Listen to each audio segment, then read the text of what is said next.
tratamento da osteoporose por glicocorticoide. Eu acho que a grande questão que surge aqui é, primeiro, quais são as drogas que a gente já conhece para tratamento da osteoporose pós-menopausa e que tem evidência de benefício na osteoporose por corticoide? Primeira pergunta. Segunda pergunta, quando é indicado de fato o início dessas medicações para o paciente que está usando corticoide? Eu vou seguir aquela recomendação tradicional de Frax elevado, T-score menor que menos 2,5. Tem alguma particularidade de acordo com a dose do corticoide, de acordo com a idade do paciente? Bem, vamos lá. Primeiro, que a gente tem que separar as coisas. Osteoporose pós-menopausa é uma coisa, osteoporose induzida por glicocorticoide é outra. Tudo bem, uma mulher pode ter as duas coisas. Né? Mas o fato de eu ter drogas aprovadas e sendo utilizadas para mulher com osteoporose na pós-menopausa não significa que todas essas drogas foram estudadas nessa entidade. É uma entidade separada, a osteoporose induzida por glicocorticoide. Já falei aqui como a fisiopatologia complexa. Né? Então, preciso que essas drogas também sejam estudadas neste grupo de pacientes que perdeu massa óssea por conta do glicocorticoide. Então, a pergunta é, quais drogas tem estudo? São essas as drogas que eu vou poder usar. Felizmente, a maioria delas. Tá? Então, os bisfosfonatos, né, alendronato, risendronato e ácido zolendrônico podem ser usados no tratamento da osteoporose induzida por glicocorticoides. O teriparatida, né, então a droga osteoformadora, anabólica, pode ser utilizada, tem estudo, droga muito boa por esse fim, por sinal. E o denosumab, né, delas a mais recentemente foi aprovada, não tão recente, mas a mais recente delas foi o denosumab, então tem estudo nesse grupo, também pode ser usada. Qual não tem? Romosozumab. Então a gente ainda não tem evidência da eficácia do romosozumab em osteoporose induzida por glicocorticoide. Sei lá, pode ser que esse ano saia algum estudo e mude isso, né? Mas por enquanto, nesse dia que a gente está gravando aqui o podcast, ainda não tem evidência. Então, o romosozumab ainda não é indicado em pacientes com osteoporose induzida por glicocorticoide. Então, a gente tem todas essas opções. Em quem é que a gente vai escolher tratar, como você perguntou, né? Fazendo um link que a gente tinha falado lá atrás, naquele paciente que você classifica como alto risco. Certo? Então, inclusive, se na avaliação inicial, você está começando com glicocorticoide hoje, você já fechou ele como alto risco, você já poderia iniciar aí um tratamento. Nesse caso, um alendronato, um risendronato, um bisfosfonato oral, estaria de boa, porque praticamente você está fazendo uma profilaxia. Né? Ou talvez, por exemplo, o paciente tem 60 anos, você faz uma densitometria óssea ali, vai iniciar o corticoide, já tem osteoporose, você também já está tratando a osteoporose, e, consequentemente, prevenindo que essa massa óssea que já era ruim piore ainda mais, certo? De uma forma geral, então, é o alto risco que eu vou iniciar tratamento. O alto risco seria aquele que a gente já falou, Frax de alto risco é indicação de fazer, dose muito alta nesse paciente mais idoso é indicação de fazer, pelo Colégio Americano de Reumato, idade acima de 70 anos já seria alto risco, então seria indicação de fazer, isso tudo eu pensando no início. Sim. Agora, durante o tratamento, fez uma densitometria, veio o T-score abaixo de menos 2,5, Eric, não era, mas agora, fiz aqui com 6 meses, agora é menos 2,8. Indica tratamento, você vai iniciar. Ou aquele paciente que faz uma fratura, óbvio, você vai esperar o quê? Fez a fratura, tem que tratar, né, gente? Já perdeu tempo. Já perdi tempo. Isso aqui, talvez a profilaxia... Não, tudo bem. Às vezes você faz a profilaxia direitinho e mesmo assim o paciente fratura. Imagina se não fizesse. Né? O mais jovem é que é mais complexo. Olha, isso aí dá dor de cabeça desde quando eu era residente de clínica médica. O que fazer com as pacientes, por exemplo, que tem lúpus, 30 e poucos anos, idade fértil, que estão usando corticoide há muito tempo, né? Às vezes não conseguiram desmamar, mesmo usando droga poupadora de corticoide, que preenchem critério para alto risco de fratura. Vai começar um bisfosfonato para essa paciente com 32, 33 anos? Aí é mais complexo do que no mais idoso, porque no mais idoso, às vezes, ok, a gente até é acostumado a fazer essas drogas. No jovem, se for abaixo de 40 anos, não vai rolar você fazer o Frax, então vai ser aquele paciente, por exemplo, que fraturou, vai indicar o tratamento. Dificilmente você vai fazer profilaticamente nesse caso. Você vai realmente tratar quando já tem um problema. Ou você faz a densitometria e vem um Z-score eu estou citando muito a Sociedade Americana de Reumato porque é o guideline que existe até hoje, né, até o momento. Eles colocam quando o Z-score vem abaixo de menos 3. A gente sabe que um Z-score, a partir de menos 2 para baixo, eu fecho o diagnóstico de baixa massa óssea. Sim. Mas eles indicam que você só indica o tratamento quando tiver abaixo de menos 3. Ou aquele paciente que, ao repetir a densitometria, tenha perdido mais de 10% de massa óssea, ou seja, perdeu muito, né? Perdeu 10% de massa óssea. Então, você tem que...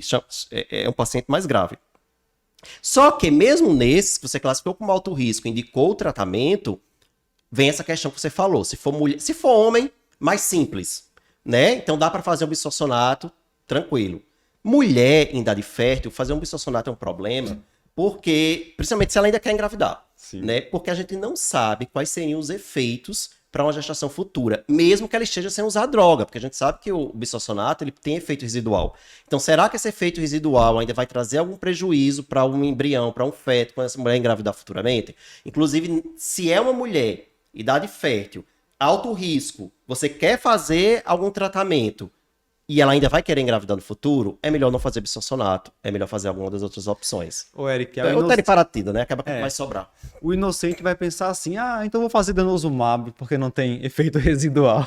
Mas aí que tá o problema. Aí o denosumab, o problema é que quando você parar o denosumab, você vai ter que fazer bisfosfonato, para diminuir o risco de fraturas múltiplas de rebote. E assim, se você me perguntar agora, Eric, o paciente que você faz denosumab por osteoporose induzida por glicocorticoide, será que o risco de fratura múltipla de rebote é maior quando parar? Não sei, pelo menos eu desconheço estudo em relação a isso. Mas, de novo, é uma entidade diferente.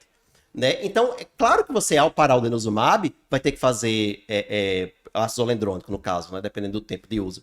Aí vai entrar no mesmo problema se for uma mulher jovem. Então, acaba que fica muito difícil.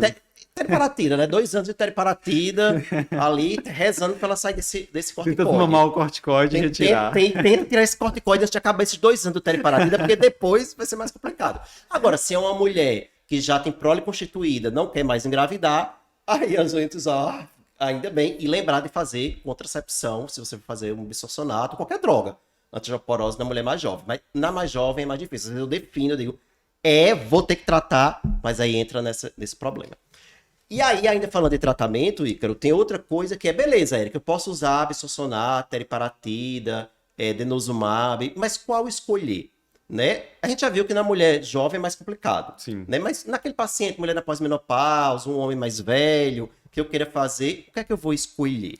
Eu imagino que isso vai ter relação com o risco desse paciente fraturar, né? A idade, dose de corticoide que está utilizando. Isso, vai recair muito no que a gente já faz na osteoporose, que não é induzida pelo corticoide, que é estratificar. É só alto risco mesmo, ou é muito alto risco? Porque quando é muito alto risco, eu faço droga osteoformadora.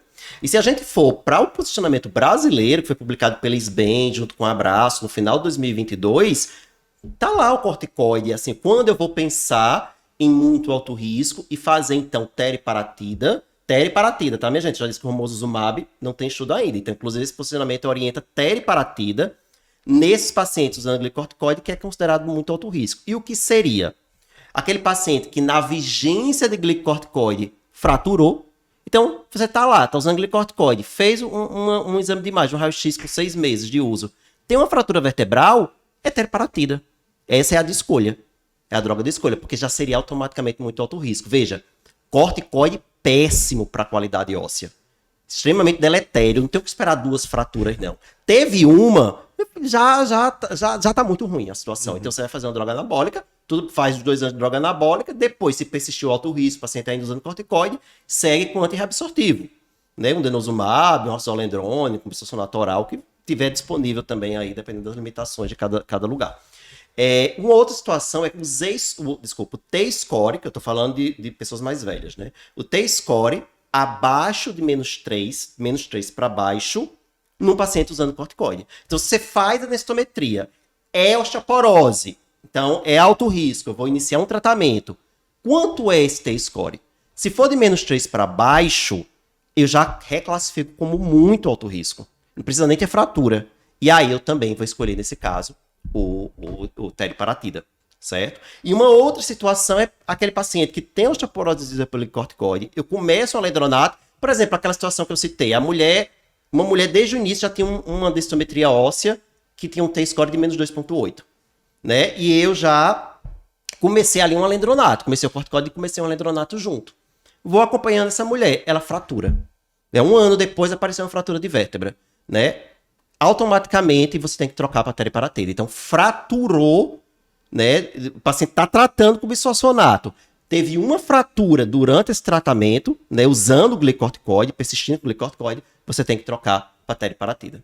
Boa. Certo? Então tem essas recomendações daqui do Brasil, né? Que dão essa orientação na hora. Ah, beleza, eu tenho que iniciar alguma coisa para você pode dizer para o glicorticoide, eu vou escolher o quê? Então já faz essa pergunta. É só alto risco mesmo ou é muito alto risco? E aí, isso é que vai definir se você vai para o teriparatida ou se vai ficar ali com o bisfosfonato, que pela questão de custo e efetividade seria primeira linha, ou denosumab, que entraria como opcional. Eric, acho que é hora de falar alguma coisa boa em relação a corticoide Por quê, e pelo osso. amor Será de que isso Deus? existe? Vamos lá, a gente falou realmente que é péssimo para osso, mas vê. Depois que eu suspendo o corticoide no paciente que já tem perda de massa óssea, por exemplo, eu posso esperar um ganho mais rápido de massa Sim. óssea? Aí. E é o melhor cenário, né? Aquele paciente que está lá estressado e que conseguiu tirar. Né? Então, muitas vezes, esse paciente é o paciente que você vai conseguir até parar o tratamento que você estava fazendo, se o paciente estava fazendo antes. Né? Quando o paciente para, ele começa a ganhar massa óssea e ele pode sair do alto risco.